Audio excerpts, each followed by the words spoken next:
Lithium ব্যাটারির ভালো দিক: দীর্ঘস্থায়ী আয়ু, সাধারণত ৫-১০ বছর পর্যন্ত চলে, পাউডার ব্যাটারির চেয়ে ৩ থেকে ৫ গুণ বেশি।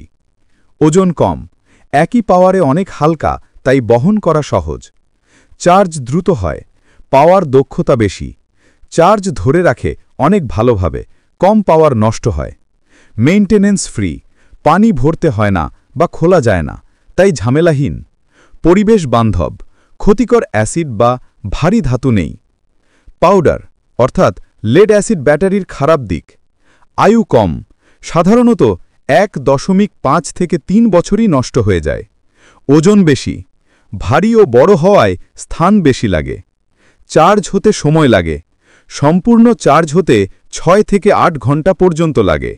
মেইনটেনেন্স দরকার হয়, নিয়মিত পানি ভরতে হয় এবং সঠিকভাবে যত্ন না নিলে দ্রুত নষ্ট হয়। ক্ষতিকর: গভীর ডিসচার্জে ক্ষতি, ব্যাটারি পুরো ফুরিয়ে গেলে আবার চার্জ নিতে সমস্যা হয়। সংক্ষেপে বললে, লিথিয়াম ব্যাটারি দাম একটু বেশি হলেও পারফরম্যান্স, নিরাপত্তা ও স্থায়িত্বে অনেক ভালো। পাউডার ব্যাটারি সস্তা।